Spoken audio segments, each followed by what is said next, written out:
Good morning everyone. कल तक हमने देखा था कि अंग्रेज कैसे आगे बढ़ते गए, डच पुर्तगाली सभी यहाँ पर थे, सभी ने अपनी अपनी फैक्ट्री स्थापित की थी, सब अपना क्षेत्र लेना चाहते थे, लेकिन अंग्रेज ही आगे क्यों रहे? क्योंकि उन्होंने सारे राजाओं से एक एक करके जीत हासिल की थी, कई बार तो तीन तीन क्षेत्रों को एक साथ अपने आप में सम्मिलित किया था, इसलिए वो थोड़ा आगे बढ़ते चले गए और बहुत आगे बढ़ गए थे धीरे धीरे। अब हम उसके बाद बात करते हैं सामाजिक धार्मिक सुधार आंदोलन की। तो सुधार आंदोलन होने के कई कारण थे, जिसमें से हम देखते हैं तो कुछ लोग ये चाहते थे कि जो सामाजिक बुराइयां प्रेजेंट में उन्हें हटाकर हम आगे बढ़े, और कुछ लोग ये चाहते थे कि हम पास्ट को देखें अपने आप को, जहां हमारा पास्ट था, हम कितने विकसित थे। ये बात सच है कि हमारा पास्ट बहुत अच्छा था, वहाँ पर्दा प्रथा नहीं थी, सती प्रथा नहीं थी, बहुत अच्छे से लोग जीवन यापन कर रहे थे। तो कुछ लोग ये चाहते थे कि हम पास्ट की ओर जाएं, अपने पास्ट को देखें। लोगों ने नारे भी दिए थे, वेदों की ओर लौटो, वो एक्चुअली इसी से संबंधित था, वेदों की ओर लौटो। और कुछ ये चाहते थे कि, जिसमें से हम देखते हैं सबसे पहले सुधार आंदोलनों को। तो सुधार आंदोलन सुधारवादी सुधार लाना चाहते थे और सामाजिक बुराइयों को समाप्त करना चाहते थे, और कुछ पुरानी चीज़ों को पुनर्जीवित करना चाहते थे। आंदोलन होने के कई कारण थे, जिसमें से हम देखते हैं कि समाज में सामाजिक कुरीतियाँ थी, जैसे कि जादू टोना टोटका, बहु विवाह थी, पर्दा प्रथा थी, एक से अधिक भगवानों की पूजा थी, और छुआछूत थी। इंडिया में सबसे ज़्यादा जो देखने को मिलता है वो एक भगवान से अधिक पूजा के लिए देखना पड़ता है। इसके लिए कई धर्म भी आए थे, बौद्ध धर्म, जैन धर्म, अकबर ने भी दीन इलाही धर्म चलाया था, तो बहुत सारे काम भी किए गए थे। देखा जाए तो महिलाओं की स्थिति अच्छी नहीं थी, जैसे कि बहु विवाह, सती प्रथा और विधवा विवाह निषेध था। महिलाओं की स्थिति के लिए उठाए गए कदम सबसे पहले देखते हैं कौन कौन से कदम उठाए गए। तो सबसे पहले सती प्रथा का अंत। यह एग्जाम में डायरेक्टली पूछा जाता है कि सती प्रथा का अंत किस वर्ष किया गया है, किसकी हेल्प से किया गया या किसने किया गया। तो सन 1829 में राजा राम मोहन राय के प्रयासों से विलियम बेंटिंक के काल में इस सती प्रथा का अंत किया गया था। विधवा पुनर्विवाह की बात करते हैं तो विधवा पुनर्विवाह अधिनियम आया था सन 1856 में। डी.के. कर्बी ने विधवा पुनर्विवाह के लिए, जो विधवाएं थी उनका वापस से विवाह करने के लिए एक संस्था बनाई थी उस टाइम पर, और ईश्वर चंद्र विद्यासागर के प्रयासों से डलहौजी के कार्यालय में यह अधिनियम आया था। विधवा पुनर्विवाह संस्था की बात करते हैं तो सन 1853 में विष्णु शास्त्री पंडित के द्वारा लाया गया था, जिन्होंने विवाह उत्तेजक मंडल को बनाया था, और सन 1861 में एम.जी. रनाड़े की मदद से विधवा पुनर्विवाह के लिए करसान दास मुलजी ने सत्य प्रकाश नाम का न्यूज़पेपर भी चलाया था। बाल विवाह की बात करते हैं तो बाल विवाह बी.एम. मालवारी की हेल्प से सन 1891 में उनकी वजह से पारित हुआ था। कौन सा बाल विवाह अधिनियम? तो जिसके लिए सहमति आयु अधिनियम आया था सन 1891 में, जिसमें आयु से रिलेटेड था, जैसे कि पहले लोग कम एज में ही शादियां कर देते थे, तो इन्होंने एज को लिमिट किया कि इतनी से इतनी तक एज होनी चाहिए, जिसमें 12 साल की उम्र की लड़कियों की शादी का निषेध किया गया था। शारदा अधिनियम 1930 की बात करते हैं। लड़कियों की आयु को 14 व लड़कों की आयु को 18 वर्ष किया गया था इसमें, जो कि 1930 में आया था। और सहमति आयु अधिनियम सन 1891 में आया था। शिक्षा की बात करते हैं। शिक्षा के क्षेत्र में मैक्यूलेमिनेट को देखते हैं। विलियम बेंटिंक के कार्यकाल में सन 1835 में मैक्यूलेमिनेट आया था। अंग्रेजी शिक्षा को बढ़ावा देने के लिए यह आया था। अधोमुखी निस्पंदन सिद्धांत दिया था इसने कहा था कि ऊंची जाति या धनी व्यक्तियों को अंग्रेजी शिक्षा सिखाना है और नीची जाति को नहीं सिखाना है। मतलब एक तरह से भेदभाव था कि ऊंची जातियों को सिखाएंगे और उनका हम समर्थन लेंगे और वो अपने आप हैंडल कर लेंगे नीची वाली कास्ट को, और इसलिए यह अंग्रेजी शिक्षा को लाए थे। एक्चुअली अंग्रेजी शिक्षा को अपने मकसद से लाए थे, बट उनका वो मकसद उल्टा पड़ गया। भारत में अंग्रेजी शिक्षा का जनक विलियम बेंटिंक को कहा जाता है। यह एग्जाम में डायरेक्टली क्वेश्चन पूछा जाता है कि भारत में अंग्रेजी शिक्षा का जनक किसे कहा जाता है, तो विलियम बेंटिंक को कहा जाता है। बोर्ड से डिस्पेस अधिनियम आया था सन 1854 में, जिसे अधोमुखी निस्पंदन सिद्धांत को खत्म कर दिया था। अंग्रेजी शिक्षा का मैग्ना कार्टा कहा जाता है, जो कि वर्नाकुलर था, स्थानीय भाषा। वर्नाकुलर का मतलब होता है स्थानीय भाषा। ऊंचे लोगों को स्थानीय भाषा प्लस अंग्रेजी, नीचे लोगों को स्थानीय भाषा सिखाए जाने को उसने बताया गया था। वुड्स डिस्पेस को डायरेक्ट पूछा जाता है, या कब आया 1854 में। और अंग्रेजी शिक्षा का मैग्ना कार्टा किसे कहा जाता है, तो वुड्स डिस्पेस को कहा जाता है। ठीक है, महिला संगठन की बात करते हैं तो महिला संगठन में महिलाओं के लिए पहला विश्वविद्यालय डी.के. कर्बी के द्वारा बनाया गया था। डी.के. कर्बी वही थे जिन्होंने महिला विधवा पुनर्संस्था बनाई थी, जहाँ पर उनकी अगेन शादी की जाती थी, वुमेन्स की। उन्हीं डी.के. कर्बी ने महिलाओं के लिए पहला विश्वविद्यालय बनाया था, जिसे भारतीय महिला विश्वविद्यालय 1916 में नाम चेंज करके भारतीय महिला विश्वविद्यालय किया गया था 1916 में। भारत स्त्री महामंडल की बात करते हैं तो सरला देवी चौधरानी ने बनाया था इसको। महिला सामाजिक सम्मेलन रामाबाई रनाड़ी ने इसको बनाया था। और आर्य महिला समाज की स्थापना पंडित रामाबाई सरस्वती ने की थी। अखिल भारतीय महिला सम्मेलन की बात करते हैं तो मार्गरेट करिंजन ने सन 1927 में की थी। जाति आधारित शोषण के विरुद्ध संघर्ष हुए थे बहुत सारे, जिसमें महार सत्याग्रह को देखते हैं। महार सत्याग्रह सन 1927 में हुआ था, जो कि भीमराव अंबेडकर के द्वारा किया गया था, जहाँ पर कुएं का पानी निकालना, पानी पीना एक वहाँ नहीं पीने देते थे, छुआछूत माना जाता था उस टाइम पर। तो इसके विरोध में इन्होंने चलाया था यह महार सत्याग्रह। और उन्होंने मनुस्मृति को जलाने की बात कही थी। इसमें लोगों को मनुस्मृति रहती है कि ऐसा है वैसा है, तो उसको जलाने की बात कही थी इसमें। बहिष्कृति हितकारिणी सभा की बात करते हैं तो 1924 में भीमराव अम्बेडकर द्वारा ही चलाई गई थी। यह मुंबई में स्टार्ट की गई थी। आत्म सम्मान आंदोलन की बात करते हैं तो दक्षिण भारत में तमिलनाडु से स्टार्ट हुई थी और ईवी रामास्वामी नायर ने इसको किया था, आत्म सम्मान आंदोलन। यहाँ पर किसने किया था, तो भीमराव अम्बेडकर जी ने किया था नॉर्थ में। सन 1925 में किया था। इनका अन्य नाम था पेरियार। ठीक है, यह केरल में नारायण गुरु थे, उन्होंने किया था। महाराष्ट्र में ज्योतिबा फुले ने किया था। और सभी के लिए जो नारायण गुरु थे, उन्होंने सभी के लिए एक धर्म एक जाति एक भगवान की बात बोली थी। राजा राम मोहन राय और ब्रह्म समाज की बात करते हैं तो राजा राम मोहन राय और ब्रह्म समाज, आपको ब्रह्म समाज के क्वेश्चंस देखने को मिलते होंगे। ब्रह्म समाज की स्थापना कब हुई थी और किसने की थी। ये क्वेश्चन तो नॉर्मली क्वेश्चन है, एग्जाम में नॉर्मली देखने को मिलते हैं। और राजा राम मोहन राय और ब्रह्म समाज में अग्रदूत की बात करते हैं तो आत्मीय सभा रही थी सन 1814 में, जो कि कलकत्ता में थी।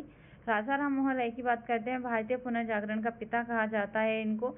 अकबर द्वितीय द्वारा दी गई उपाधि थी क्या, राजा इनको जो राजा है वो अकबर द्वितीय के द्वारा दी गई उपाधि थी। वैसे इनका रियल नाम राम मोहन राय था। ठीक है, इन्होंने हिंदू कॉलेज की स्थापना की थी सन 1817 में कलकत्ता में उस टाइम पे। और लेकिन किसकी हेल्प से की थी, डेविड हेयर की सहायता से की थी। एक क्वेश्चन भी पूछा जाता है कि हिंदू कॉलेज की स्थापना कब हुई थी और किसने की थी। और ये भी पूछा जाता है कि किसकी सहायता से की थी, डेविड हेयर की सहायता से की थी। हिंदू कॉलेज की स्थापना सन 1817 में की गई थी और एक कहाँ पर की गई थी, कलकत्ता में की गई थी। सन 1825 में वेदांत कॉलेज की स्थापना की थी इन्होंने। और बनारस में हिंदू कॉलेज की स्थापना की थी सन 1791 में, जो कि जोनाथन डंकन की हेल्प से की थी। ये तीनों ही क्वेश्चन पूछे जाते हैं। हिंदू कॉलेज की स्थापना कब हुई थी, 1817 में। बनारस हिंदू कॉलेज की स्थापना कब हुई, 1791 में। और वेदांत कॉलेज की स्थापना कब हुई, सन 1825 में। और किसकी हेल्प से हुई, तो हिंदू डेविड हेयर की हेल्प से हुई थी। बनारस जोनाथन डंकन की हेल्प से हुई थी। ठीक है, इनकी रचनाओं की बात करते हैं तो इनकी रचनाएं रही थी जैसे कि एकेश्वरवाद के उपहार, जीसस के उपदेश, मिरातुल अखबार और संवाद कौमुदी पत्र, ये इनकी रचनाएं थी। सन 1828 में ब्रह्म समाज की स्थापना की थी। सन 1828 में ब्रह्म समाज की स्थापना की थी। आपसे पूछा जाएगा ब्रह्म समाज की स्थापना कब हुई थी, तो आपको बताना है सन 1828 में हुई थी। सन 1829 में तत्वबोधनी सभा की स्थापना की थी। इसके संस्थापक देवेंद्रनाथ टैगोर थे। आप पूरी हिस्ट्री में देखना, एक टैगोर फैमिली और एक जो जिनकी थी चटर्जी फैमिली, ये शुरू से ही अमीर रहे थे। और इनके जो फैमिली मेम्बर्स थे वो एक्चुअली पढ़े लिखे थे, अमीर रहे थे। तो इनका आपको देखना, ये समर्थन करेंगे और इनको ये बहुत अच्छे अच्छे पदों पर कभी कोई काम करेंगे, कहीं को आपको हिस्टोरिक में देखने को मिलेगा इनका। तो देवेंद्रनाथ टैगोर ने तत्वबोधनी सभा की स्थापना की थी उस टाइम पर। ठीक है, अब इनके बेटे करेंगे, फिर उनके बेटे आएंगे, फिर उनके बेटे, हर व्यक्ति कोई ना कोई करके जाएगा और अच्छी उस पर रहे थे। तत्वबोधनी सभा के संस्थापक देवेंद्रनाथ टैगोर थे। तत्वबोधनी पत्रिका भी स्टार्ट की थी इन्होंने, जो कि बंगाली भाषा में थी। सन 1858 में केशव चंद्र सेन ने ब्रह्म समाज में शामिल हुए थे। और केशव चंद्र आगे चल के अलग से बनाएंगे सभा। तो वो आपको बताऊंगी मैं। सन 1866 में भंग हो गई थी कौन सी तत्वबोधिनी सभा, तो 2 बनी थी। उसके बाद में भारतीय ब्रह्म समाज और आर्य ब्रह्म समाज। आर्य ब्रह्म समाज देवेंद्रनाथ टैगोर के साइड रही थी और भारतीय ब्रह्म समाज केशव चंद्र सेन ने ली थी। ठीक है, 2 भागों में डिवाइडेड हो गई थी, जो कि सन 1778 में जो भारतीय ब्रह्म समाज है वो आगे चल के एक और भाग में डिवाइड होती है, जिसे सन 1878 में साधारण ब्रह्म समाज में यह डिवाइड होती है। वेद समाज की बात करते हैं तो वेद समाज दक्षिण भारत में ब्रह्म समाज ही था। जो नॉर्थ में ब्रह्म समाज था वहाँ साउथ में वेद समाज के नाम से जाना जाता था। वेद समाज स्टार्ट हुआ था सन 1864 में मद्रास से स्टार्ट हुआ था। वेद समाज की स्थापना किसने की थी, तो केशरी धैलो नायडू और केशव चंद्र सेन ने की थी। आपसे पूछा जाएगा वेद समाज की स्थापना किसने की थी। दक्षिण भारत का ब्रह्म समाज किसे कहा जाता है और यह कब और कहाँ पर हुई थी। ठीक है, तो चारों चीजें लिखी हुई हैं इसमें। धर्म सभा की बात करते हैं तो सन 1830 में राधाकांत देव ने की थी। राजा राम मोहन राय के विचारों के यह खिलाफ थे, इसलिए इन्होंने धर्म समाज की स्थापना की थी। इस टाइम पे परमहंस मंडली की बात करते हैं तो यह महाराष्ट्र में है। सन 1849 में दादू व पांडुरंग ने की थी, मेहताजी दुर्गाराम ने। ठीक है, दोनों ने मिलकर की थी। लेकिन जो परमहंस मंडली है, एक्चुअली ये परमहंस नेम किसके ऊपर दिया गया था, आप मुझे कमेंट बॉक्स में बता सकते हो, क्योंकि आप पढ़ चुके हो, मैंने पहले शायद बता रखा है इसके बारे में, और नहीं पता हो आपको, जितना मालूम हो उतना मुझे बताना। ठीक है, प्रार्थना समाज की बात करते हैं तो यह महाराष्ट्र में सन 1867 में आत्माराम पांडुरंग द्वारा की गई थी। इन्हें आत्माराम के नाम से भी जाना जाता है रंग की जगह पर। इन्होंने प्रार्थना समाज की स्थापना की थी सन 1867 में। केशव चंद्र सेन की सहायता से बाद में एम जी रानाडे भी इसमें शामिल हुए थे। नेक्स्ट सत्यशोधक समाज की बात करते हैं तो सन 1873 में ज्योतिबा फुले ने सत्यशोधक समाज की स्थापना की थी। एक क्वेश्चन आपको देखने को मिलेगा, सत्यशोधक समाज की स्थापना किसने की थी, ज्योतिबा फुले ने की थी। और इनकी वाइफ का भी बहुत अच्छा रोल रहा है शिक्षा के क्षेत्र में महिलाओं के लिए। तो सत्यशोधक समाज की स्थापना ज्योतिबा फुले ने की थी, जो कि माली जाति से थे। यह महाराष्ट्र में हुई थी सत्यशोधक समाज की स्थापना। इसका उद्देश्य था जाति प्रथा के विरुद्ध में स्थापित की गई थी। और जो इनकी पुस्तक है ज्योतिबा फुले की, वह है गुलामगिरी और सार्वजनिक सत्य धर्म। गुलामगिरी आपको एग्जाम, दोनों ही पुस्तक आपको एग्जाम में बहुत देखने को मिलेंगी। और गुलामगिरी है वो सन 1873 में लिखी थी इन्होंने, जो कि मराठी भाषा में थी। ज्योतिबा फुले की हम पत्नी की बात करते हैं तो भारत की सावित्री देवी फुले थे, इनका नाम सावित्रीबाई फुले था। भारत की पहली महिला अध्यापक थी यह सावित्रीबाई फुले, जो कि पूना में पहला इन्होंने बालिका विद्यालय भी खोला था सन 1848 में। ठीक है, आर्य समाज की बात करते हैं। आर्य समाज की स्थापना सन 1875 में स्वामी दयानंद सरस्वती ने की थी। इनका वास्तविक नाम मूल शंकर था। पहली इकाई बॉम्बे में लगी थी, बाद में हेडक्वार्टर लाहौर में बना था। ठीक है, पहले बॉम्बे था, बाद में लाहौर किया गया था। इनकी पुस्तक थी सत्यार्थ प्रकाश। चतुर्वर्ण व्यवस्था की समर्थन किया था इन्होंने। काम के आधार पर जाति का डिवाइड किया जाए, यह सही बात है। काम के आधार पर जाति का डिवाइड पहले राजा थे जो उनके शासन काल में वही हुआ करता था, तो वह किया जाए। इन्होंने बोला कर्म और पुनर्जन्म में विश्वास रखते थे। यह इन्होंने नारा दिया था वेदों की ओर लौटो, ये पास की ओर लौटने की बात कर रहे थे। भारत भारतीयों के लिए है, यह बात भी इन्होंने कही थी। पुराणों की आलोचना की थी इन्होंने। जाति विहीन और वर्ग विहीन समाज की वकालत की थी इन्होंने, और वह मूर्ति पूजा के खिलाफ थे। किसकी बात चल रही है, तो स्वामी दयानंद सरस्वती की बात चल रही है, जिन्होंने आर्य समाज की स्थापना की थी। डीएवी कॉलेज की बात करते हैं तो डीएवी कॉलेज सन 1866 में लाहौर में स्थापना की गई थी। डीएवी का पूरा नाम था दयानंद एंग्लो वैदिक कॉलेज। डीएवी कॉलेज का पूरा नाम था दयानंद एंग्लो वैदिक कॉलेज, जो कि लाहौर में सन 1893 में 66 में इसकी स्थापना हुई। 93 में कॉलेज पार्टी और महात्मा पार्टी 2 डिवाइडेड हुई थी। आर्य समाज की बात करते हैं तो यह शुद्ध आंदोलन की शुरुआत हुई थी। यहाँ से आर्य समाज में ईसाई धर्म शुद्ध आंदोलन की शुरुआत हुई थी, जिसमें ईसाई धर्म में धर्मांतरित होकर हिंदू धर्म में वापस आने वाले लोगों के शुद्धिकरण के लिए शुरू किया गया था। क्या शुद्धि आंदोलन किसके लिए किया गया था, ईसाई धर्म में जो धर्मांतरित होकर हिंदू धर्म में वापस आना चाहते थे, ईसाई धर्म में गए थे, वापस हिंदू धर्म में आना चाहते थे, उनके शुद्धिकरण के लिए स्थापना की गई थी आर्य समाज के द्वारा। रामकृष्ण आंदोलन की बात करते हैं तो रामकृष्ण आंदोलन मूर्ति पूजा से संबंधित थे, उसमें बिलीव रखते थे। रामकृष्ण परमहंस कलकत्ता के दक्षिणेश्वर में काली मठ में एक साधु थे और इनके शिष्य थे स्वामी विवेकानंद और रामकृष्ण परमहंस का वास्तविक नाम था गदाधर चट्टोपाध्याय। ठीक है, विवेकानंद जी की पुस्तकें थी तो राजयोग और कर्मयोग। स्वामी विवेकानंद जी का वास्तविक नाम या रियल नेम जो बचपन का था वो नरेंद्र नाथ दत्त था। इनका जन्म 12 जनवरी सन 1863 को हुआ था और इसलिए इनके जन्मदिन पर ही 12 जनवरी को हम राष्ट्रीय युवा दिवस मनाते हैं। इनकी मृत्यु 4 जुलाई सन 1903 में हुई थी। इन्होंने एक टाइटल दिया था, मानव सेवा ही ईश्वर सेवा है। ठीक है, स्वामी विवेकानंद जी ने एक टाइटल दिया था। स्वामी विवेकानंद जी ने रामकृष्ण मिशन की शुरुआत की थी सन 1897 में। इसका हेडक्वार्टर बेलूर मठ में है।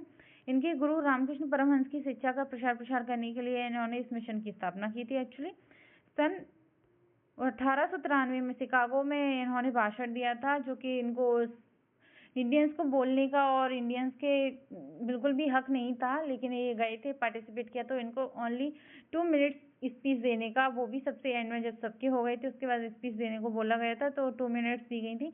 इन्होंने वहाँ सबको इतना इम्प्रेस किया था कि पूछो मत। इन्होंने स्टार्टिंग ही मेरे प्यारे भाई बहनों से की थी, जो कि एकदम लोगों को इम्प्रेस कर गया। स्वामी विवेक, अच्छा ये बताओ मुझे, अच्छा हो तो गया, 1893 में शिकागो में धर्म सम्मेलन हुआ था। स्वामी विवेकानंद भौतिकवाद और नैतिकवाद के बीच संतुलन बनाने की वकालत करते थे। स्वामी विवेकानंद के नाम पर रॉक मेमोरियल है तमिलनाडु में, कन्याकुमारी में। ठीक है, तमिलनाडु में कन्याकुमारी स्थान पर स्वामी विवेकानंद रॉक मेमोरियल है, एक चट्टान है, रॉक मेमोरियल है। सिंह सभा आंदोलन की बात करते हैं तो सिंह सभा आंदोलन सिख धर्म के सुधार के लिए स्टार्ट किया गया था। सन 1873 में अमृतसर में यह स्टार्ट हुआ था। गोपाल गणेश अगरकर की बात करते हैं तो यह सुधारक थे, समाचार पत्र लिखते थे, जो कि मराठी और साप्ताहिक समाचार पत्र हुआ करते थे इनके। बालकृष्ण शास्त्री जंभीरकर की बात करते हैं, इन्होंने समाचार पत्र लिखे थे, तो एक तो दर्पण और एक दिव्य दर्शन। आपसे डायरेक्ट पूछा जाएगा बाल शास्त्री जंभीरकर के समाचार पत्र इनमें से कौन सा है, तो आपको बताना होगा दर्पण या फिर दिग्दर्शन, दो में से एक ऑप्शन होगा। गोपाल हरि देशमुख की बात करते हैं तो लोक हितवादी थे यह, ज्ञान प्रकाश और इंदु प्रकाश इनकी रचनाएं थी। सर्वेंट्स ऑफ इंडिया सोसाइटी की बात करते हैं तो यह गोपाल कृष्ण गोखले ने इस सोसाइटी की स्थापना की थी सन 1905 में। अच्छा, 1905 में की थी, तो आप मुझे बताइए कि बंगाल विभाजन कब हुआ था। ठीक है, और मुस्लिम लीग की स्थापना कब हुई थी, आप ये भी बता देना। जब आपको बंगाल विभाजन पता होगा तो मुस्लिम लीग की स्थापना का भी आपको पता होगा। ठीक है, गांधी जी के गोपाल कृष्ण गोखले को गांधी जी का राजनीतिक गुरु कहा जाता है। पूछा भी जाता है गांधी जी के राजनीतिक गुरु कौन थे, तो कौन थे, गोपाल कृष्ण गोखले रहे थे। सोशल सर्विस लीग की बात करते हैं तो यह बम्बई में है। नारायण मलहम जोशी के प्रयासों से इसको स्टार्ट किया गया था। सन 1920 में अखिल भारतीय मजदूर संघ की भी स्थापना इन्होंने की थी। किसने, नारायण मल्हर जोशी ने।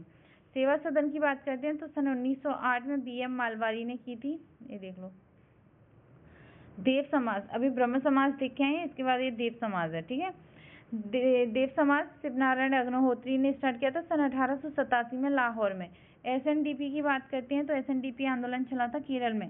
श्री नारायण गुरु स्वामी थे जिन्होंने इसको स्टार्ट किया था, और SNDP का फुल नेम था श्री नारायण गुरु धर्म परिपालन। ठीक है, और केरल में इन्होंने स्टार्ट किया था श्री नारायण गुरु स्वामी जी ने। एज हवास जाति के उत्थान के लिए इसको स्टार्ट किया था। हाँ, ये लिखा तो है इसमें फुल नेम। तो SNDP का फुल नेम था श्री नारायण गुरु धर्म परिपालन। और अरुविरमपुरम आंदोलन भी इन्होंने स्टार्ट किया था, इसके अंतर्गत हुआ था यह आंदोलन भी। एक जाति एक धर्म एक भगवान मानव जाति के लिए इन्होंने इसको स्टार्ट किया था। एक धर्म एक जाति और एक भगवान, जस्ट अब भी मैंने 2 मिनट पहले आपको बताया था कि और किसने बोला था इस बात को, तो आप मुझे वो बताइए। ठीक है, इनकी भाषा में, साउथ की भाषा में ओरू जाति, ओरू मध्यम, ओरू देवम और मनुष्यम, ये था। सतनामी आंदोलन की बात करते हैं तो यह छत्तीसगढ़ के क्षेत्र में सन 1820 के दशक में शुरू हुआ था। सतनामी संप्रदाय के गुरु थे घासीदास के द्वारा इनको शुरू किया गया था। वह चमड़े के कामगारों के साथ काम किया करते थे एक्चुअली, तो उन्होंने इसको स्टार्ट किया था। नया आंदोलन 1917 में 3 लोगों के द्वारा स्टार्ट किया गया था, CN मुदलियार ने, TM नारायण ने, P त्यागराज ने। ठीक है, मंदिर प्रवेश आंदोलन की बात करते हैं तो मंदिर प्रवेश आंदोलन सन 1927 में भीमराव अंबेडकर के द्वारा उत्तर भारत में और 1924 में टी.के. माधवान के द्वारा दक्षिण भारत में इसको स्टार्ट किया गया था। कि जो पहले क्या हुआ करता था, जो लोअर कास्ट थी उनको एक्चुअली ना तो कुएं से पानी लेने दिया जाता था, इसलिए उन्होंने वो भी आंदोलन चलाया था, ना मंदिर में प्रवेश दिया जाता था, इसलिए उन्होंने वो भी आंदोलन किया था कि हमें भी मंदिर में प्रवेश दिया जाए। बायकॉम सत्याग्रह की बात करते हैं तो के.पी. केशव ने चलाया था इसको। आत्मसम्मान आंदोलन और आत्मसम्मान आंदोलन ऊपर भी हो चुके हैं और यहाँ भी है। सन 1924 में केरल में स्टार्ट हुआ था, साउथ में। इसके संस्थापक थे E.V. रामास्वामी नायर, ठीक है। वह इंडिया में था, वो सॉरी इंडिया में दोनों है, नॉर्थ में था। भारतीय राष्ट्रीय सामाजिक सम्मेलन की बात करते हैं तो M.G. रनाडे और रघुनाथ राव ने इसको स्टार्ट किया था सन 1827 में महाराष्ट्र में। प्रण आंदोलन की बात करते हैं तो रघुनाथ ने स्टार्ट किया था, रघुनाथ राव ने, जिसमें बाल विवाह नहीं को बोला था कि बाल विवाह नहीं होना चाहिए, लड़कियों की शिक्षा पर इन्होंने जोर देने को बोला था। अंग्रेजी लड़कियों की शिक्षा मतलब लड़कियों को शिक्षा दी जाए, उनको भी आगे बढ़ाया जाए। थियोसॉफिकल सोसाइटी की बात करते हैं तो ये तो आपको मुझे लगता है पहले से ही अच्छे से याद होगी, क्योंकि तो इतनी इम्पोर्टेंट है कि लोगों को याद करनी ही पड़ती है, तो सो आपने पहले से याद कर ली होगी। तब भी बताते हैं, सारे ही इम्पोर्टेंट हैं और ओनली फैक्ट हैं ये कि उतना ही पूछा जाता है इनसे जिसमें ये लिखा हुआ है, सो उतना ही है। सन 1875 में न्यूयॉर्क में इसकी स्थापना की थी के.पी. एच.पी. और एम.एस. एच.पी. ब्लाक्सकी और एम.एस. अलकार ने, ठीक है। इसका हेडक्वार्टर कहाँ पर है तो मद्रास में, अड्यार मद्रास में सन 1882 में इसका हेडक्वार्टर था। बाद में एनी बेसेंट ने इसकी अध्यक्षता भी ग्रहण की थी, किसकी, थियोसॉफिकल सोसाइटी की, एनी बेसेंट ने। एनी बेसेंट पहली महिला थी जिन्होंने कांग्रेस में पार्टिसिपेट किया था, कांग्रेस में, तो वहाँ भी आपको ये एनी बेसेंट देखने को मिलेंगी। यंग बंगाल आंदोलन की बात करते हैं सन 1829 में। सन 1829 में हेनरी विलियम डेरोजियो के द्वारा इसकी स्थापना की गई थी, और जो कि हिंदू कॉलेज के एक अध्यापक थे। अलीगढ़ आंदोलन की बात करते हैं, सर सैयद अहमद खान ने किया था इस आंदोलन को। इन्होंने एक पत्रिका चलाई थी तहदीब अल अखलाक के नाम से। मोहम्मद एंग्लो ओरिएंटल कॉलेज सन 1875 में इनके द्वारा स्थापित की गई थी। 1920 में अलीगढ़ मुस्लिम विश्वविद्यालय इसको नाम दिया गया था, इसका नाम चेंज किया गया था 1920 में, इसका नाम चेंज किया गया था अलीगढ़ मुस्लिम विश्वविद्यालय। इन्होंने अलीगढ़ आंदोलन किया था सर सैयद अहमद खान ने, ठीक है। देवबंद आंदोलन की बात करते हैं सन 1868 में मोहम्मद कासिम नानोटोगी और राशिद अहमद गंगोरी के द्वारा किया गया था। देवबंद आंदोलन की बात करते हैं सन 1868 में इसको किया गया था मोहम्मद कासिम के द्वारा और राशिद अहमद के द्वारा इसको स्टार्ट किया गया था। Asiatic society young of Bengal की बात करते हैं सन 1784 में सर विलियम जोन्स के द्वारा इसको स्टार्ट किया गया था। विष्णु शास्त्री चिपलूनकर ने सामाजिक सुधार के लिए सन 1874 में मासिक मराठी पत्रिका भी की थी, जिसका नाम था निबंधमाला, वह इन्होंने शुरू की थी। मध्य भारत की बात करते हैं तो मध्य भारत में सतनामी आंदोलन का उद्देश्य था चमड़ा श्रमिकों की सामाजिक स्थिति को सुधार लाना। और ब्रह्म बादशाह की बात करते हैं तो यह देवेंद्रनाथ टैगोर ने स्टार्ट किया था। देवेंद्रनाथ टैगोर का ही अभी शासनकाल चल रहा है, यह टैगोर फैमिली है अलग से। इसकी बात करते हैं तो फराजी आंदोलन आता है। हाजी शरीयतुल्लाह द्वारा इसको शुरुआत किया गया था, फराजी आंदोलन को, जो कि एशियाटिक सोसाइटी ऑफ बंगाल की स्थापना की थी सन 1784 में सर विलियम जोन्स के द्वारा, ठीक है। ये फैक्ट चल रहे हैं। फराजी आंदोलन किसके द्वारा स्टार्ट किया गया था, हाजी शरीयतुल्लाह के द्वारा स्टार्ट किया गया था। सामुदायिक नेतृत्व में उनके योगदान के लिए रेमनन मैग्सेसे पुरस्कार प्राप्त करने वाले पहले भारतीय कौन थे तो आचार्य विनोबा भावे थे। रेमनन मैग्सेसे पुरस्कार किस क्षेत्र में दिया जाता है आप मुझे बताना, ठीक है। वैसे आपको समझ आना चाहिए किस क्षेत्र में दिया जाता है। स्त्री पुरुष तुलना पुस्तक का नेम है। एक्चुअली ये पुस्तक किसने लिखी थी, ताराबाई शिंदे ने लिखी थी इसको। अब हमारा स्टार्ट होता है, आंदोलन सारे एंड हो गए जो भी आंदोलन हुए थे, तो वो आंदोलन सारे इम्पोर्टेंट है कि कब कौन सा आंदोलन हुआ, किसके द्वारा स्टार्ट किया गया था, बस उतना ही पूछता है। एग्जाम है तो हम लोगों को उतना ही याद करना है। इसके बाद हम बात स्टार्ट करते हैं।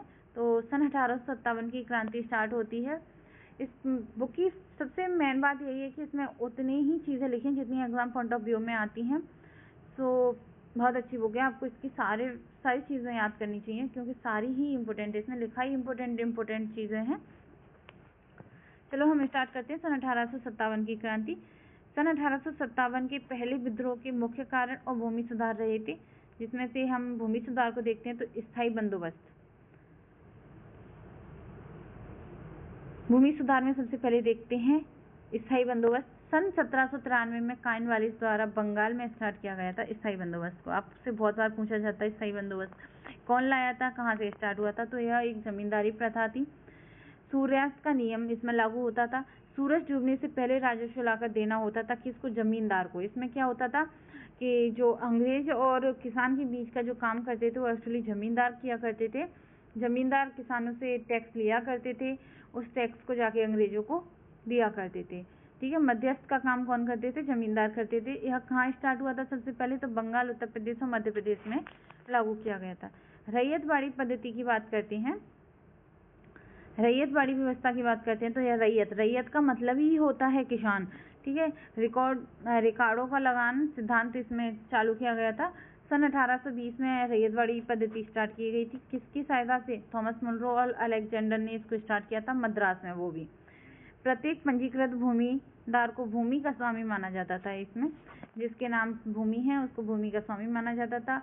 वही क्या करता था वो पर्टिकुलर, इसमें महालवाड़ी वो रैयतवाड़ी व्यवस्था में ऐसा था कि किसान सीधा जाके अंग्रेजों को टैक्स देता था। जैसे कि भूमि आपकी है तो आप खुद जाके टैक्स देते थे, और जो उसमें था उसमें जमींदार पूरा टैक्स पहले वसूल करता था, उसके बाद अंग्रेजों को देता था, और यहाँ पर डायरेक्ट किसान से लिया जाता था।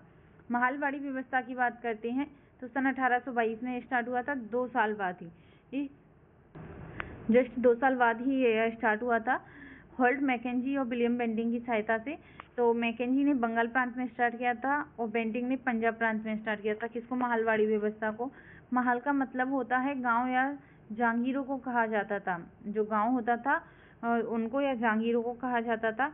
ग्राम का जो प्रधान हुआ था वो राजस्व एकत्रित करता था। जैसे कि उसमें जमींदार करते थे, वही समझ लो एक तरह से उसमें जमींदार करते थे, और इसमें जो गांव का प्रधान हुआ था, मुखिया हुआ करता था, वो एक्चुअली टैक्स को लेता था और बाद में अंग्रेजों को देता था। इन तीनों को देखते हैं तो स्थायी बंदोबस्त कहाँ से स्टार्ट हुआ, बंगाल से। रैयत, महालवाड़ी कहाँ से स्टार्ट हुआ था, मद्रास से स्टार्ट हुआ था। ठीक है, संथाली विद्रोह की, सन्यासी विद्रोह की बात करते हैं। सन्यासी विद्रोह की बात करते हैं, सन 1764 में बिहार बंगाल प्रांत में यह स्टार्ट हुआ था। मंजू साहब, भवानी पाठक, देवी चौधरानी ने इसको स्टार्ट किया था। ये इसके मेन लीडर थे। आनंदमठ उपन्यास था जिसमें बंकिम चंद्र चटर्जी का, जिसमें इस विद्रोह के बारे में बताया गया है या इस विद्रोह का वर्णन किया गया है। पैका विद्रोह की बात करते हैं, आपसे पूछा जाता है कि पैका विद्रोह कब हुआ, इसके नेतृत्वकर्ता कौन थे, तो सन 1817 में उड़ीसा में हुआ था। नेतृत्वकर्ता बक्सी जगबंधु विद्याधर थे। किसके, पैका विद्रोह के। ठीक है, सन 1803 में ईस्ट इंडिया कंपनी के द्वारा खुर्दा, उस समय उड़ीसा को बोला जाता था, कि विजय के बाद पाइकों की शक्ति और प्रतिष्ठा घटने लगी थी। एक्चुअली ये बात तो सही है, जब कोई क्षेत्र अपना है उस पर कोई और कब्जा कर ले तो अपनी शक्तियाँ अपने आप धीरे धीरे कम होती जाती हैं। अहोम विद्रोह की बात करते हैं, सन 1822 में असम में स्टार्ट हुआ था यह। इसके नेतृत्वकर्ता कौन थे, तो गंगाधर कुंवर थे। सरायघाट के युद्ध की बात करते हैं तो सरायघाट का युद्ध सन 1671 में मुगल साम्राज्य और अहोम साम्राज्य के बीच ब्रह्मपुत्र नदी पर सरायघाट में हुआ था। तो मुगल साम्राज्य की ओर से कौन नेतृत्व कर रहा था, राम सिंह कर रहा था। तो उस समय शासक कौन था, एक्चुअली औरंगजेब था, जो कि मुगल इसमें हार गए थे। और अहोम साम्राज्य की बात करते हैं तो वहां से कौन कर रहा था, तो लचित बोरफुकन कर रहे थे नेतृत्व, किसमें, सरायघाट के युद्ध में। पागलपंथी विद्रोह की बात करते हैं तो सन 1825 में बंगाल में स्टार्ट हुआ था। इसका नेतृत्वकर्ता कौन थे, कर्माशा और टीपू ने स्टार्ट किया था। मोपला विद्रोह की बात करते हैं तो सन 1836 में मालाबार में स्टार्ट हुआ था। कोल विद्रोह सन 1831 में स्टार्ट हुआ था। नेतृत्वकर्ता कौन थे, बुद्धू भगत थे। इसके पूछा जाता है कि कौन थे, बुद्धू भगत थे। इसे मुंडा विद्रोह या होम मुंडा विद्रोह के नाम से जाना जाता है। फुटक-कट्टी प्रणाली या सामुदायिक स्वामित्व इसमें लागू किया गया था। सन 1899 में बिरसा मुंडा के द्वारा किया गया था। बिरसा मुंडा एक्चुअली मध्य प्रदेश के ही थे, आदिवासी समुदाय से बिलोंग करते थे बिरसा मुंडा। सन 1899 में बिरसा मुंडा की बात करते हैं। सन 1899 में इन्होंने रांची सिंघम में बाहरी लोगों को दिकू बोलते थे, जो बाहरी लोग होते थे उन्हें दिकू बोलते थे, तो उन्होंने स्टार्ट किया था। सन 1899 इनका जन्म 15 नवंबर को हुआ था, जिस दिन हम जनजातीय गौरव दिवस मनाते हैं। इनके ही जन्मदिन पर, बिरसा मुंडा के जन्मदिन पर हम जनजातीय गौरव दिवस मनाते हैं। 15 नवंबर को इनका जन्म हुआ था बिरसा मुंडा का, और इसी दिन हम झारखंड की स्थापना दिवस भी मनाते हैं। 15 नवंबर को झारखंड स्थापना दिवस हुआ थी। बिरसा मुंडा की मृत्यु 1900 में हुई थी। दिकुओं के विरुद्ध किया था इन्होंने, और अलगुलान का भी विरुद्ध किया था। दिकुओं का विरुद्ध किया था किसने? बिरसा मुंडा ने किया था दिकुओं का विरुद्ध। एक्चुअली इसमें क्या करते थे कि जो जमींदार थे, साहूकार थे या ब्रिटिश अधिकारी थे, वो आदिवासी क्षेत्र में आकर बसकर रहने लग गए थे और आदिवासियों का उल्टा शोषण भी करने लगे थे, उनकी जमीनें लेने लगे थे, उनका अच्छे से शोषण करने लगे थे। तो इसके विरुद्ध में बिरसा ने इन दिकुओं के खिलाफ आवाज उठाई थी, और यह एक आदिवासी विद्रोह था।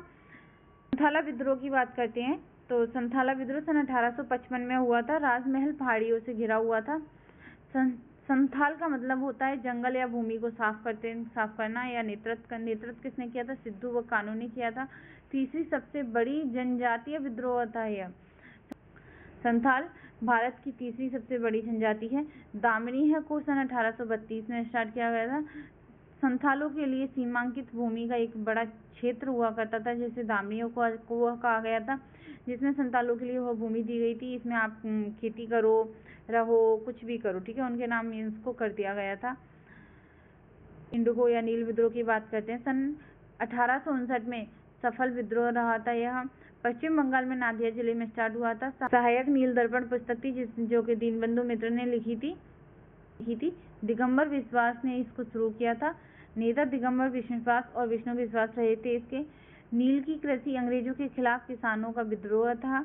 यह एक सफल विद्रोह रहा था, क्योंकि किसान क्या है, जो जमीन थी उस पर नील की खेती करवाते थे, और जो कि कृषि भूमि का जैसे कि 1/3 भाग पे करवा लिया, ऐसे करवाते थे। और जो नील की खेती की जाती थी, एक्चुअली वो जमीन कई सालों के लिए बंजर हो जाती थी, उस पर कोई खेती नहीं की जाती थी, इसलिए किसानों को लॉस पर लॉस होता जा रहा था।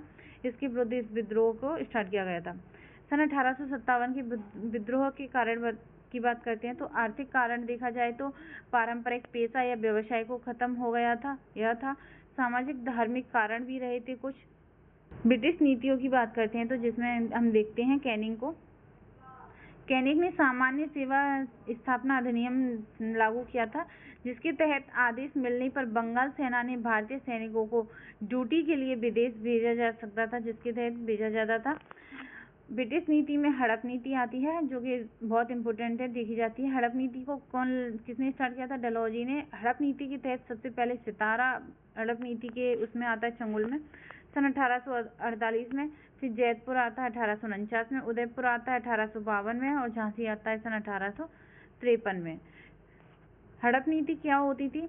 हड़प नीति ऐसा हुआ करता था कि जो उत्तराधिकारी है वो एक्चुअली राजा का बेटा ही होना चाहिए, या फिर हम जैसे कि गोद ले लेते हैं वो नहीं होना चाहिए, और किसी और नहीं होना चाहिए, मतलब खुद राजा का ही बेटा होना चाहिए, नहीं तो वह राज्य अंग्रेजों के उसमें आ जाएगा। लेकिन ऐसा नहीं था उस टाइम। एक्चुअली राजाओं के बेटे और बेटियों को वैसे ही बहुत सारे हुआ करते थे, षड्यंत्रों के द्वारा मार दिया जाता था। तत्कालिक कारण की बात करते हैं तो तत्कालिक कारण में एनफील्ड राइफल का प्रचलन हुआ था उस टाइम पर ही, जिसमें पुरानी ब्राउन बेस बंदूक के स्थान पर एनफील्ड राइफल को प्रयोग किया गया था, जिसकी कारतूस एक्चुअल में सूअर और गाय की चर्बी के हुआ करते थे, जिसका विरोध हिंदुओं ने भी किया और उधर मुसलमानों ने किया था। कारतूस बंदूक को भरने से पहले उसे मुंह से काटना पड़ता था, इसलिए हिंदू मुस्लिम सैनिकों ने इसका इस्तेमाल करने से कतराते थे, और इसी के विरुद्ध में 1857 की क्रांति हुई थी। इसे मेन कारण माना जाता है, ऐसा बोला जाता है। शुरुआत की बात करते हैं तो मंगल पांडे ने की थी इसकी। यह 34वीं रेजिमेंट बैरकपुर से थे। 29 मार्च सन 1857 को इन्होंने किया था यह, और इनको मंगल पांडे को फांसी दी गई थी। 8 अप्रैल सन 1857 को इनको फांसी दे दी गई थी। 29 मार्च को यह स्टार्ट किया था, 8 अप्रैल को इनको फांसी दे दी गई थी। अपने लेफ्टिनेंट बाग की हत्या की थी इन्होंने। मेजर ह्यूजर सेन को गोली मार दी थी, इसलिए इनको फांसी सजा दी गई थी। इनके लीडर थे एक्चुअली अब सोच लो कि अंग्रेजी सेना में थे तो उनके लीडर वही होंगे, उनको एक्चुअली इन्होंने मार दिया था, इसलिए इनको फांसी दी गई थी। 24 अप्रैल को थर्ड नेटिव कैवलरी में ग्रीस युक्त कार्ट्रिज का उपयोग करने से इनकार कर दिया था इन्होंने। 9 मई को बर्खास्त किया और 10 साल की इनको सजा भी दी गई थी। 21 वर्षीय बहादुर शाह जफर को सामूहिक रूप से 1857 के विद्रोह के नेता के रूप में चुना गया था। यह सबसे बड़ी गलती समझ सकते हो। जब मुगल एम्पायर अपनी चरम सीमा पर था, तब अकबर, जहांगीर, सबसे देखा जाए तो औरंगजेब यहाँ तक ही रहा था। इसके बाद इसका पतन होता चला गया। तो जहांगीर और बहादुर शाह जफर के टाइम पे कहाँ इतना था, थोड़ा सा था। और एक्चुअली वो 81 ईयर्स के थे उस टाइम, तो क्या ही लीडरशिप कर पाएंगे। और इसकी सबसे बड़ी बात ये थी कि अलग अलग दिन पर अलग अलग जगह विद्रोह हुआ था। एक्चुअली विद्रोह एक साथ करना चाहिए था। और देखते हैं 10 मई सन 1857 में मेरठ की सेना ने विद्रोह किया था। 10 मई को विद्रोह के नेताओं की बात करते हैं। यह बहुत आते हैं एग्जाम में और पूछे जाते हैं कि कहाँ से किसने विद्रोह किया था, तो ये आपको अच्छे से देखना है।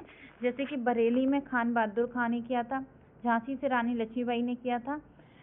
इनका वैसे नाम मणिकर्णिका था और मनु के नाम से भी इन्हें जाना जाता था। फैजाबाद की बात करते हैं। फैजाबाद में मौलवी अहमदुल्ला ने किया था। दिल्ली से किसने किया था? जनरल भगत खान ने किया था, बहादुर शाह द्वितीय के उसमें नेतृत्व में। लखनऊ से बेगम हजरत महल ने किया था। कानपुर से नाना साहब और तात्या टोपे ने विद्रोह किया था। किसका? 1857 के विद्रोह के नेताओं की बात चल रही है। कहाँ से किसने किया था? नाना साहब बाजीराव द्वितीय के दत्तक पुत्र थे, यानी कि वही गोद वाला सिस्टम था जो कि हड़प नीति में कानपुर को भी लिया गया था। बिठूर भेज दिया गया था, जो कि बाजीराव द्वितीय थे, उनको बिठूर भेजा था। कानपुर में छोटा सा उनको दे दिया गया था, बोला था यहाँ आराम से बैठो आप, तो वहाँ भी उनको नहीं छोड़ा, उस एरिया को भी लेने के लिए हड़प नीति के एवज में ले लिया था। तीसरा आंग्ल मराठा युद्ध हुआ था सन 1818 में। उसके बाद बाजीराव द्वितीय को काम भेज दिया गया, बिठूर भेज दिया गया था। उन्हीं के दत्तक पुत्र थे नाना साहब। बिहार से कुंवर सिंह ने किया था। उत्तर प्रदेश से शाहमल ने किया था। विद्रोह के दमनकर्ता की बात करते हैं तो अंग्रेजों में विद्रोह का दमन किया था, वह किसने कहाँ पर किया था? तो दिल्ली में जॉन निकोलसन ने किया था। लखनऊ में हेनरी लॉरेंस ने किया था। कानपुर काका से स्टार्ट हो रहा है तो कॉलिन कॉम्पेवेल ने किया था। झांसी से ह्यूरोज ने किया था। ग्वालियर में 20 जून सन 1858 को विद्रोह को पूरी तरह से दबा दिया गया था, एकदम एंड हो गया था विद्रोह का। सन 1857 के विद्रोह के बाद की बात करते हैं तो विद्रोह के बाद सन 1858 में ही इसको पूरी तरह से दफनाया गया था। उसके बाद जो भारत शासन अधिनियम था वो एक्चुअली ईस्ट इंडिया कंपनी के शासन को खत्म कर दिया गया और शासन सीधे क्राउन के हैंड में पहुंच गया था, जिसमें राजा रानी सीधा शासन करते थे। सेना ने भारतीय सेनाओं की संख्या को कम कर दी थी। पील आयोग के तहत कम की गई थी।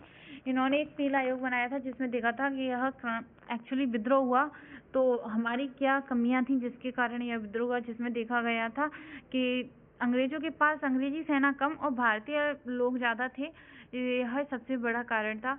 तो इन्होंने भारतीय लोगों को अपनी सेना में कम रखा था, ये कर दिया गया था। किसके बाद? सन 1857 की क्रांति के बाद।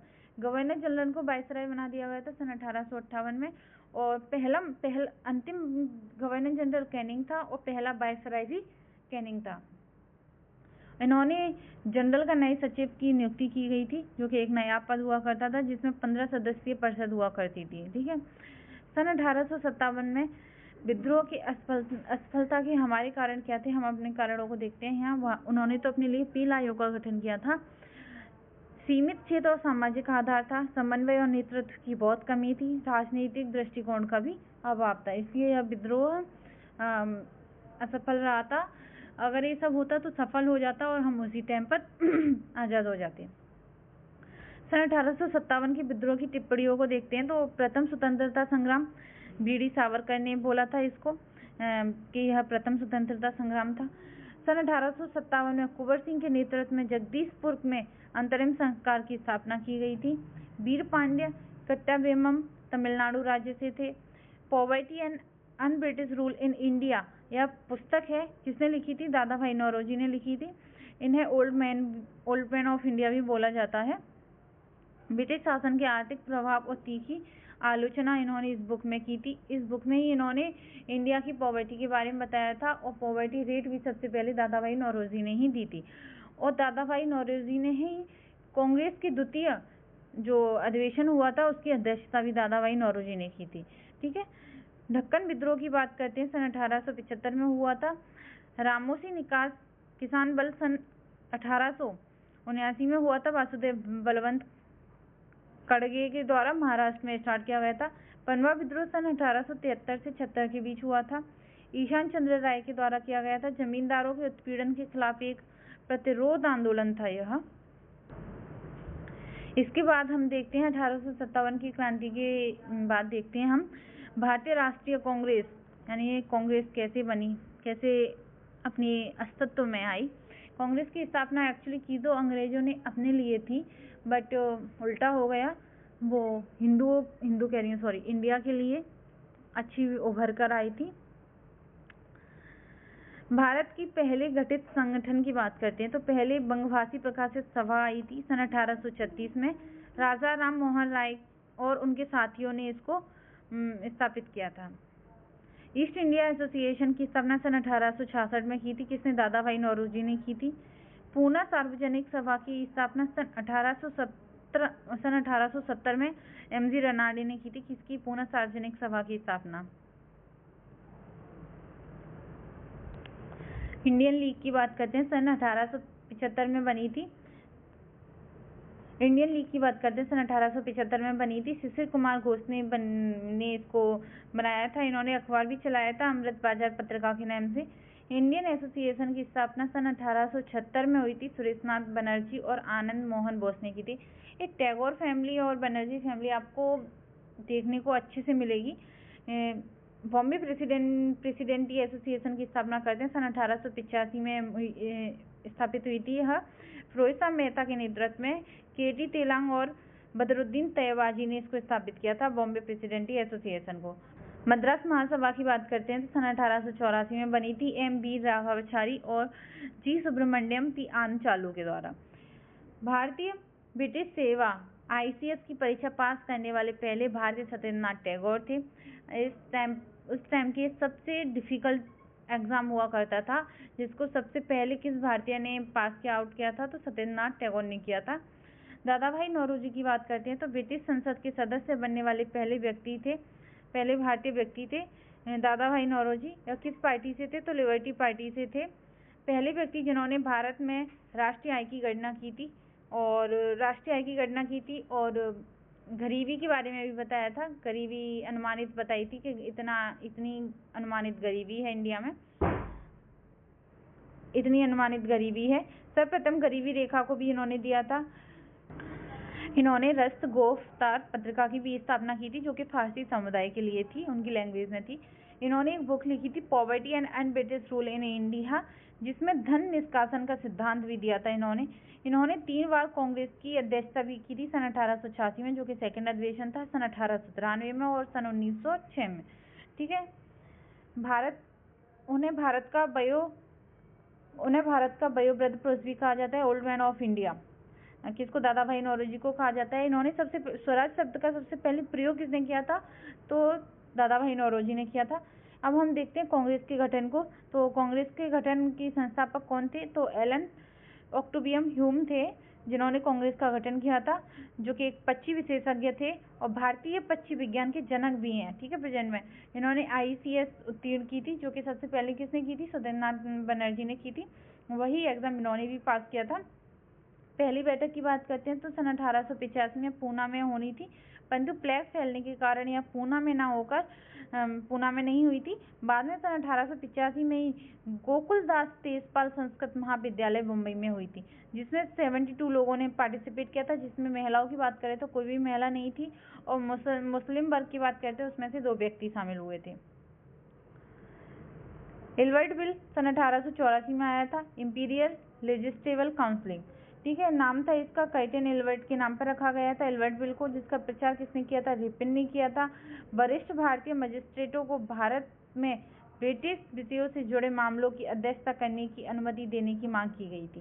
एल्बर्ट बिल एक अच्छा था, जिसमें जैसे कि सुनवाई करनी है यहाँ पहले।